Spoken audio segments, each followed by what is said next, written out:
Hello and welcome to the Penrose Knits YouTube channel. My name is Laura and today I will be showing you how to do the Afterthought Heel, the scariest heel method of all, but hopefully with this tutorial you'll be able to see that actually it's really simple and a great little technique when it comes to adding heels to your socks.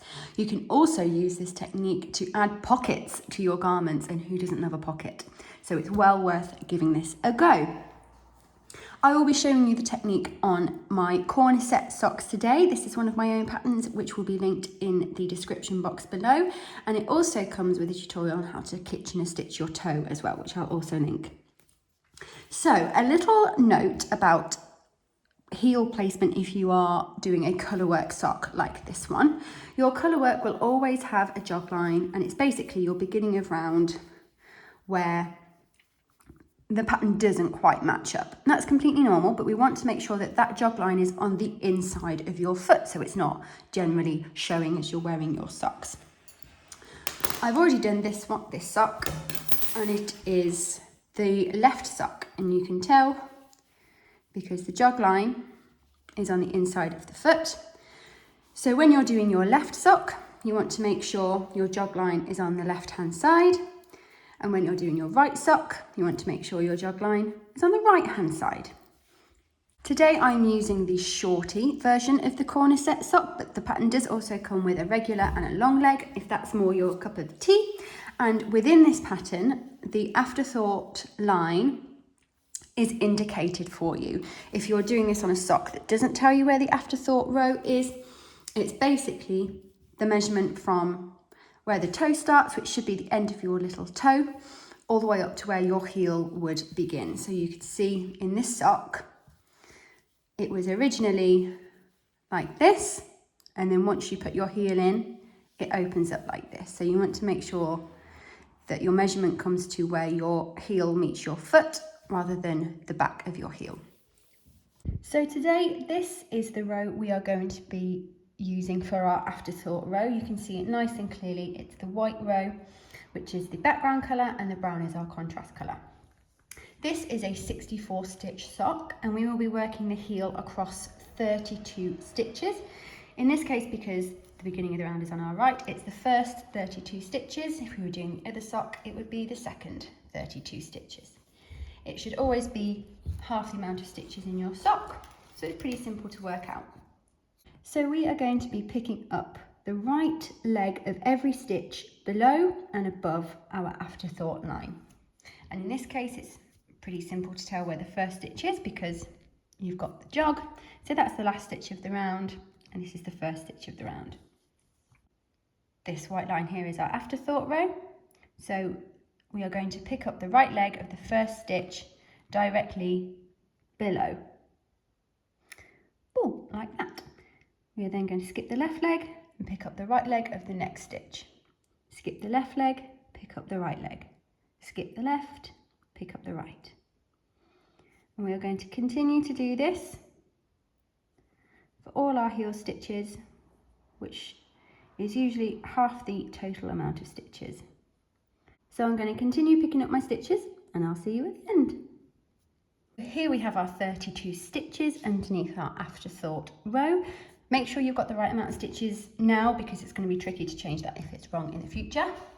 Now we are going to rotate our sock and do exactly the same again. So you can either pick up a new DPN if you're using DPNs, but in this case we're going to pull our needle through so that those stitches are resting on the cable. And we're going to do exactly the same. So you can see here, here's our first stitch, go directly beneath and pick up the right hand stitch. The right hand leg, sorry, miss the left, pick up the right, miss the leg, miss the left, pick up the right, miss the left, pick up the right, and so on, all the way across. So there you go. Again, check you've got the right amount of stitches on your needle, and then we are going to pull those stitches onto the cable and turn around one more time. So we're back at the beginning. For the next step, I'm going to leave the stitches resting on the cable because it makes the next step a little bit easier. If you're on DPNs, it might be a little bit more tricky. So if you've got a cable needle, I would recommend this. but it's still possible either way. So now here comes the scary bit. We need to locate a stitch roughly in the middle of our afterthought round. It doesn't really matter which one. And then you could use a normal knitting needle. I'm going to use an embroidery needle because it's what I've got to hand. And we are going to pick up one of the legs, doesn't matter which, of one of those stitches roughly in the middle, and we're going to pull it out and give it a wiggle. Next, we are going to grab our scissors. Here we go. We're going to snip this stitch, pull it up nice and high, just make sure you've got nothing else caught on those scissors, and snip. That's it. That's all the cutting you have to do. That's the scary bit over. We are in complete control of where our stitches are going and what they're doing.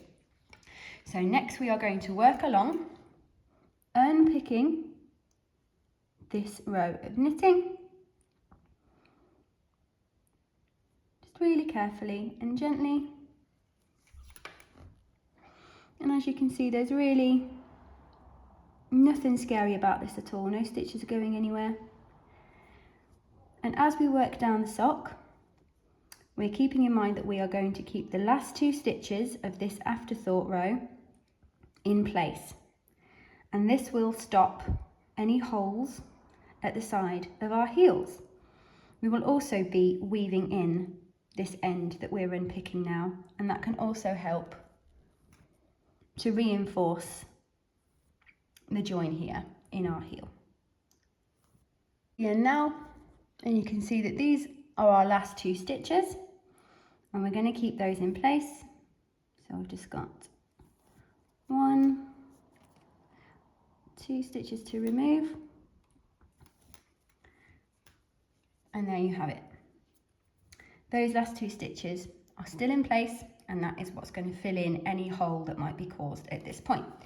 So now we just need to do the same to the other side.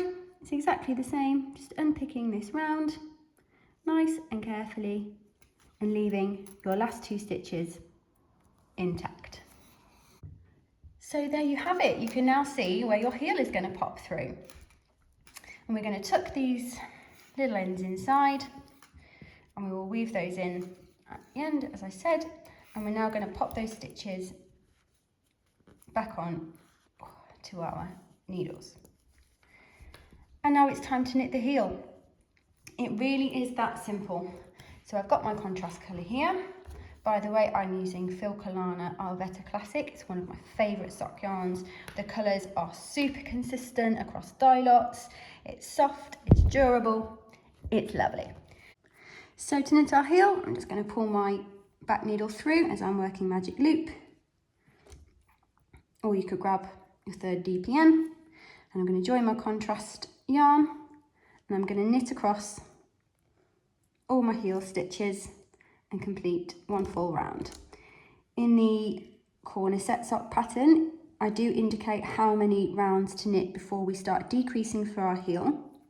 But it's worth noting if you have a high arch, or if you finish your heel and find that it's too tight across the instep, which is the top of the foot opposite the heel, you may need a few more rows at this point in the heel process.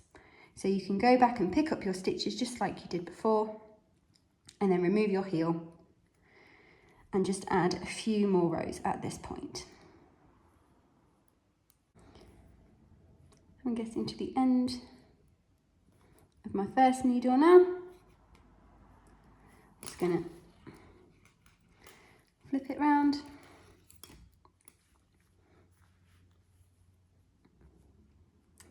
And work the next side. At this point, you want to make sure your needles are nice and close together. So you're working, so that your stitches are nice and close. Give that one a little bit of a tug, so it's nice and tight, and that will also help prevent any holes. So there we go, that's all our stitches worked in our contrast colour, and now you just continue knitting your heel. In most cases, you will decrease your heel either side like you do the toe, and you basically just decrease 1 stitch on each side every other round until you have the heel length, as long as you want it. So that's it. It's super, super easy. This is the area where you may potentially get holes, but as you can see, I can stretch and pull it and there are no holes showing here.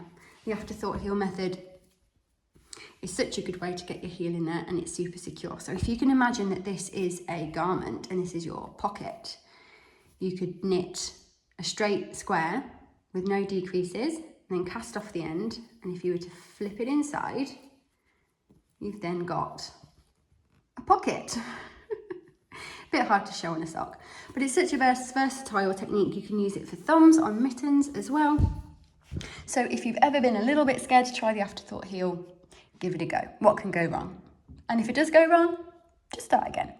So I hope you enjoyed this tutorial. If you have any questions for me whatsoever, please don't hesitate to pop them in the comments below, and I'll try and get back to you as soon as I can. Thank you so much for watching, and I'll see you next time. Bye.